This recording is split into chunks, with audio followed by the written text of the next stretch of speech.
My neighbor asked if I was good in bed. I told her something I hadn't said in 4 years. My name is Luke Harris. I'm 36 years old, and for the last 4 years I've been living like a ghost on the edge of a small town in Colorado. I own a little horse ranch just outside Boulder. It's far enough from the city that the nights are quiet and the stars still mean something. People around here know me as the guy who works hard, keeps to himself, and never brings anyone home. They don't know I talk to a grave more than I talk to any living person. Her name was Olivia Green. My neighbor. She moved in next door 8 months ago with a U-Haul, too many boxes, and that tired hope in her eyes that I recognized even from my porch. The first time I saw her, she stood in her driveway, hands on her hips, staring at a broken fence post like it had insulted her personally. She had dark hair pulled into a messy ponytail, sunscreen half rubbed into her cheek, and a pair of jeans that still looked too clean for real ranch work. She waved at me across the fence line. I lifted my hand, gave a small nod, and went back to stacking hay like my life depended on it. We spent months like that. Little waves when she tried to figure out how to use the old tractor left behind by the previous owner. Quick hellos when we crossed paths at the feed store. Her trying to act like she belonged here, me trying to pretend I didn't notice the way she watched me when I calmed a skittish horse or fixed a broken gate with quiet patience. 8 months of being neighbors and we never had a real conversation. Part of that was my fault. Most of it was my fault. It's easier to talk to the dead. They don't ask you to move on. Then the 4th of July barbecue happened. Every year the town throws a big cookout at the fairgrounds. There are kids running around with flags, teenagers leaning against trucks, old men playing cards in the shade, and someone always brings a cooler full of beer big enough to drown in. This year my foreman Mike shoved a plate of ribs into my hands and told me I was going, whether I liked it or not. "You need to be around people, Luke," he said. "Real ones, not just the ones in the cemetery." So I went. I stood near the grill with a paper plate I didn't plan to eat, beer sweating in my hand, and tried to ignore the couples laughing at picnic tables. The way my chest ached when I saw a guy put his arm around his wife without thinking about it. That's when Olivia walked in. She wore a white sundress that made her skin look even more golden from the summer sun, a light denim jacket and boots that had seen enough dirt to look real. Her hair was down for once, loose around her shoulders, and she smelled like citrus and smoke when she passed me in the line for food. "Hey, neighbor," she said with a quick smile. "You clean up nice." I almost forgot how to talk. "You too," I said, trying to sound casual. We ended up at the same long table because small towns like to seat people by habit. My ranch crew on one end, her at the other, with some of the local women who had decided it was their personal mission to welcome the new girl. There was music playing from an old speaker, kids chasing each other with sparklers, and a sky that was just starting to turn pink with the first hint of sunset. Someone passed Olivia a beer. She took it, took a long sip, and laughed at something one of the women said. Her shoulders loosened. Her cheeks flushed a little. The more the night went on, the more she kept looking down the table at me. The man who refused to join the conversations. The man who only spoke when spoken to. Then it happened. Mike was telling a story about the time I broke up a bar fight by talking a wild horse down from panic. Everyone was laughing. The kind of loud summer laughter that makes the air feel warm even after the sun goes down. Olivia leaned her elbows on the table, head tilted, eyes locked on me like she was trying to figure out a puzzle. "You seem to be good in bed," she said suddenly. Her voice carried over the music and chatter. "Are you married?" You could have heard a pin drop on the other side of the fairgrounds. Someone dropped a plastic fork. A kid stopped in the middle of swinging a sparkler. Mike choked on his beer so hard I thought he might pass out. Every eye at that table snapped to me. Some of the older ladies gasped like they had never heard a forward question before, even though most of them had probably asked worse when they were young. Olivia froze at her own words. Her eyes went wide. Her hand flew to her mouth. "Too late to take them back," she stammered, face turning bright red. "I mean that came out wrong. I just meant the way you handled the horses and the way you fix things. And I don't know, that sounded much better in my head. She looked like she wanted the picnic table to open and swallow her whole. I should have laughed it off, made a joke, eased the tension. Any normal man would have done that, but I am not normal. I'm a widower who still wears his wedding ring on a chain under his shirt. A man who sleeps on one side of the bed because the other side belongs to a memory. So I answered with the only truth that lives in my chest. "No, ma'am," I said, my voice rough and steady. "I am not married. I'm still waiting for her." The words dropped between us like a stone in deep water. People shifted in their seats. Some looked away with awkward sympathy. Others stared at me like I had just confessed to a crime. Olivia blinked, her blush fading into something else. Confusion, curiosity, a hint of hurt like she had reached out and touched something sharp without meaning to. "I didn't know," she said softly. "I'm sorry, Luke. I didn't mean to disrespect your wife." I shook my head. "You did not." What I didn't tell her was that my wife Hannah had been dead for 4 years. That when I said I was waiting for her, I meant I was waiting for a sign, waiting for permission, waiting for the day it would not feel like betrayal to look at another woman and feel something other than pain. The rest of the night was a blur. People went back to talking, but the easy laughter never fully returned to our end of the table. Olivia kept stealing glances at me, but she didn't say anything else. When the fireworks started, she stood with the crowd while I slipped away like I always did to the place where I actually felt honest. The cemetery sits on a small hill just outside town, surrounded by an old iron fence. At night, it's quiet in a way nothing else is. The stars feel closer there. The world feels smaller. I parked my truck by the gate, grabbed the small bouquet of wildflowers I had picked earlier, and walked the path I could follow with my eyes closed. Hannah's grave is under a big oak tree near the back. The stone is simple. Her name, the dates, a line she chose herself when we sat in that cold hospital room and made plans no young couple should have to make. Love is a promise you keep, even when it hurts. I knelt down, laid the flowers at the base of the headstone, and pressed my palm flat against the cool stone like I had done 1,000 times before. "Hey, baby," I said quietly. "You would have laughed tonight." I told her about the barbecue, about my neighbor, about the question that had stunned the whole town, about the way something in my chest had shifted when Olivia asked if I was good in bed. Not like she was joking, but like she was trying to figure out if a real man still lived under all my quiet. "I told her I was waiting for you," I said, my throat tightening. "But the truth is, I don't even know what I'm waiting for anymore. A sign, maybe a dream, a voice that says, it's okay to stop hurting." The wind moved through the oak leaves above me. The air smelled like cut grass and dust, and the faint sweetness of the flowers I had just laid down. For a long time it was just me and the stone and the memories. Then I heard it, the soft crunch of gravel behind me, a quick intake of breath, the sound of someone trying very hard not to be heard. I didn't turn right away. Grief teaches you the difference between your own thoughts and another person's presence.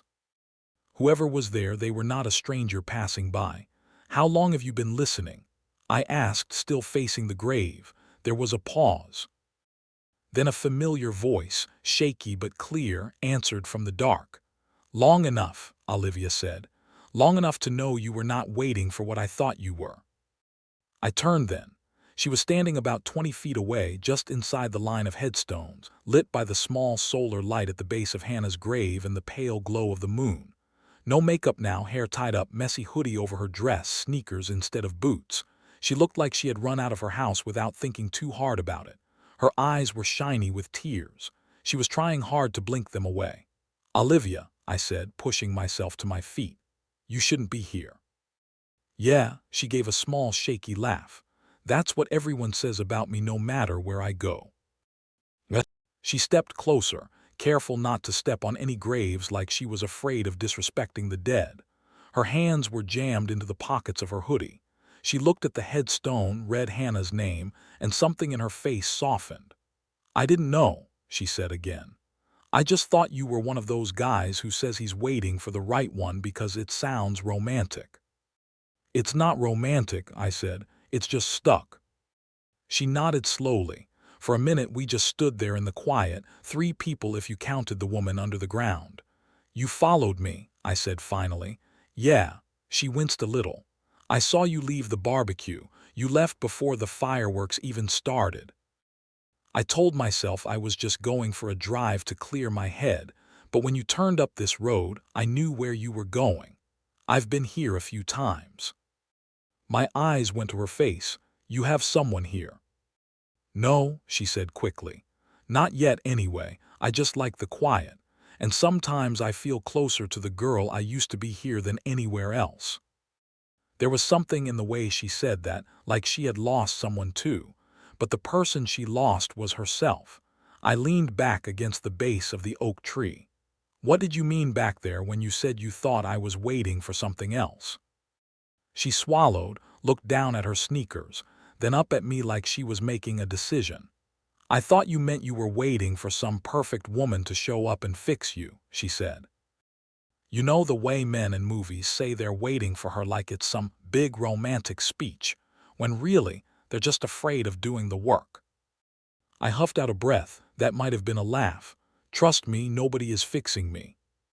"I don't know," she said quietly. "I've watched you for 8 months, Luke." The way she said it should have sounded creepy. It didn't. It sounded honest. "I see you out there with those horses," she went on. "The way you talk to them when they're scared. The way you give them space and time, but you don't give up on them. You fix fences and tractors and that old barn like none of it is too broken to bother with. But then I see you shut down whenever someone gets too close. You walk around like you're carrying 40 pounds of guilt in your chest." Her eyes met mine in the dim light. There was no judgment there, just knowing. So when I opened my big mouth and said you seemed good in bed, she added, cheeks flushing even in the dark, "I was not talking about sex exactly." "What were you talking about then?" I asked. She took a breath like this answer caused something. "I wanted to know if you remembered how to be present," she said. "If you remembered how to touch someone without using them or worshiping them like they're some kind of saint. If you could be gentle with a woman the way you are gentle with those horses. If there was any man left in there who was not just married to a ghost." The words landed heavy in the air between us. "I'm not married anymore," I said by habit. She lifted her chin toward the headstone. "You might not have a legal wife, Luke," she said. "But you are married to this stone. To the guilt you bring here every night, to the promises you think you broke." A flash of anger moved through me, not at her exactly, but at the fact that she was right. "You don't know what promise I made," I said. She nodded. "You're right, I don't. Maybe you should tell me." "The thing about talking to a grave," I said, voice rough, "is you never have to explain yourself. The dead already know, or they never will. Talking to the living is different. They can misunderstand. They can judge. They can walk away." But something about the way she stood there, hands shaking just a little, shoulders tense like she was ready to bolt but staying anyway, made me want to try. "When Hannah was dying," I began, voice rough, "we had time to talk, too much time. The doctors told us the truth straight. The treatment didn't work. The cancer was in places they couldn't get to. We weren't leaving that hospital with both of us breathing." Olivia's eyes softened. "Luke," she made me promise. I said she took my hand and made me look her in the eye and promise I wouldn't close myself off. She said she knew me. Knew I would build a wall around my heart and call it loyalty. She made me swear I wouldn't treat grief like a wedding vow. My throat closed up. I looked at the name on the stone so I wouldn't have to look at the pity in Olivia's eyes. "I told her I would fall in love again one day," I said. "I told her I would try. I promised her I wouldn't let her death be the end of my life, too." "And then she died," Olivia said softly. "And then she died," I repeated. "And it turns out it's easy to make promises in a hospital room, and a lot harder to keep them when every time you look at another woman you feel like you're cheating on a ghost." Olivia was quiet for a long moment. "So instead of breaking your promise to her," she said slowly, "you broke it your own way. You promised you would love again, but then you spent 4 years waiting for her to give you permission not to." I frowned. "That's not what I—" "Luke," she cut in gently, "you're waiting for a woman who can't answer. You're asking questions to a stone. If she wanted you to be miserable forever, she would not have made you promise the opposite. Her words dug in under my ribs because they sounded like something Hannah would have said herself. The wind moved again, cooler this time. Somewhere in the distance, a coyote called. A car passed on the highway far off. Its headlights a quick sweep of light through the trees, then gone. You talk like you know something about this, I said, about being married to something that hurts you. She let out a long breath and sank down onto the grass across from me. Crossing her legs like this was the most natural place in the world to have this conversation. I don't have a grave to visit, she said, but I have ghosts. She picked at a loose thread on her hoodie, eyes on her hands instead of my face. I left someone back in Dallas, she said finally. A man who liked the idea of owning a wife more than loving one. We never made it to a wedding, thank God, but we did make it far enough that getting away almost killed me. My jaw tightened. He hit you. Not at first, she said. At first he just told me who my friends should be. Then he told me which clothes made me look respectable. Then he told me my job was too demanding. My parents were too involved. My opinions were too loud. She lifted her gaze. There was steel under the sadness now. By the time he raised his hand, I was already so small inside. I thought maybe I deserved it, she said. Thought maybe if I was better in bed, better at cooking, better at shutting up, he would go back to the man he was in the beginning. I felt sick, angry, useless. Did he? Is he the reason you moved here? I asked. Part of it, she said. My aunt left me that house next to yours. When I got the call about the will, it felt like a lifeline, land he didn't know about, a town he had no connection to. I packed a bag while he was at work, drove straight here and never looked back. She gave a humorous little smile. So when I saw you, she said, this quiet man who fixes broken things and talks gentle to animals that kick and bite, I wondered if maybe there was a kind of man I had not known yet. One who could touch without taking. One who could be good in bed because he was good at being present, not because he was good at control. That stupid question at the barbecue made sense now. It was not a joke. It was a test. I messed it up, she added quickly. The words came out wrong. The beer didn't help, but I meant it. I wanted to know if the man I have been half falling for from my kitchen window even exists, or if he died with his wife. Something in my chest lurched. That's not fair, I said quietly. She nodded. I know.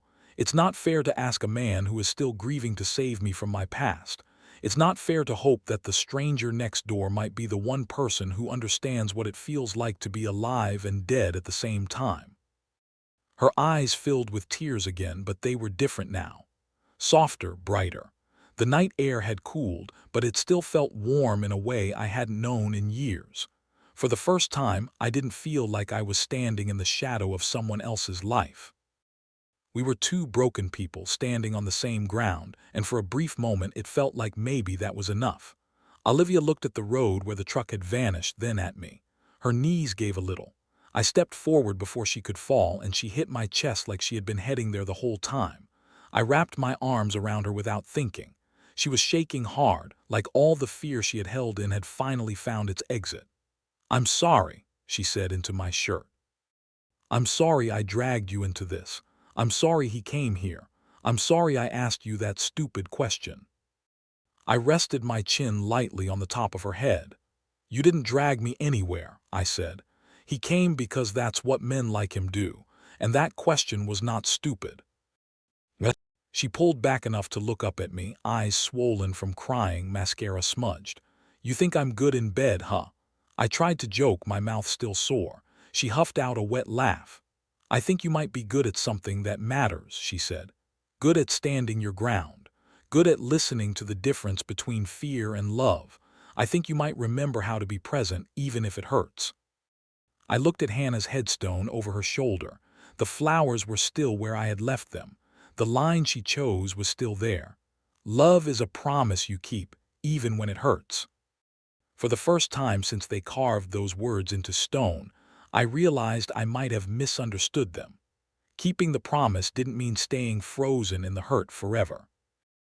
It meant honoring the love by living the way the person you lost wanted you to live.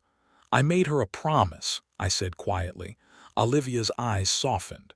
That you would love again, she said. That you would not let grief be your only companion. I nodded. I thought I was keeping it by talking to her, I said, by holding on. But tonight, when you asked if I was married, I heard myself the way you heard me. I heard a man who forgot that being faithful to the dead doesn't mean refusing the living.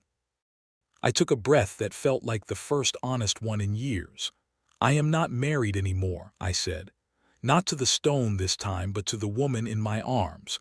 Not to her, not to the guilt. Not to the promise the wrong way. Tears filled Olivia's eyes again, but they were different now, softer, brighter. And me? She asked. Am I still married to fear? Maybe, I said. But you just stared down the man who hurt you and held a gun without letting it own you. You called for help. You told the truth. That sounds like someone filing for divorce from fear to me. She smiled a little. You and your ranch metaphors. It's what I have, I said. We stood there in the quiet for a long moment, two people who had spent years living with ghosts, finally standing all the way in the land of the living. Can I ask you something? She said after a while. Yeah, I said. You told your wife you were waiting for a sign, she said, glancing at the stone. Do you think tonight was it? I thought about the way the siren had sounded just in time, the way Dale had shown up before the worst could happen, the way Ryan's words had cut deep enough to expose old wounds that needed air, the way Olivia had looked at me in the barbecue light when she asked that question, the way something had woken up in my chest when she did. Maybe the sign wasn't the drama, I said slowly. Maybe it was you knocking on my wall with the worst question at the best time. Her lips curved. You seem good in bed, she repeated softly. Are you married? I reached up, brushed a stray tear off her cheek with my thumb. No, ma'am, I said. I'm not anymore. But I would like to learn how to be good in bed for someone who can actually feel it, not just good at lying there with ghosts. She laughed again, that broken, bright sound that felt like sunrise. I don't need a hero, Luke, she said. I don't need you to save me. I need you to stand next to me while I save myself. I need you to show me that wanting doesn't have to hurt, that touch doesn't have to mean ownership. I can try, I said. I'm rustier than one of those busted gates, but I can try. She slipped her hand into mine, fingers warm and sure now. Then take me home, neighbor, she said. Not to him, not to who I was, to who we might be. We walked down the hill together, past the iron fence, past the spot where the bullet had scarred the metal. Two trucks waited at the bottom, mine and hers. The night air was cooler now, but not as cold. At the fork in the dirt road where our driveways split, we stopped. Coffee? I asked. I make a mean pot when it's after midnight and the world has been on fire. Only if you sit with me on the porch, she said, and promise we can talk about anything but guns and graves for one night. We can talk about horses, I offered. We can talk about what being good in bed really means, she countered, a shy challenge in her eyes. I swallowed, heart thudding for reasons that had nothing to do with fear. I thought we agreed that meant being present, I said, listening, not rushing. Exactly, she said. So we'll start with coffee, then maybe one day we work our way up to the rest. A year from now, I might tell you how the fence between our properties came down. How the paperwork that really mattered had both our names on it. How we fixed each other's broken water lines and broken habits. How the first time we shared a bed, we cried more than we touched because it felt like stepping onto holy ground neither of us believed we deserved. I might tell you how I came back to Hannah's grave one spring afternoon with Olivia by my side, and finally said goodbye without meaning I was leaving her behind. How I told her thank you for loving me first so I could learn to love again. But that's all ahead of us right now. I'm just a man standing in the dark with his neighbor's hand in his, realizing he doesn't have to wait for ghosts to give him permission to live. Realizing that being good in bed is just another way to say being good at loving someone who is still here.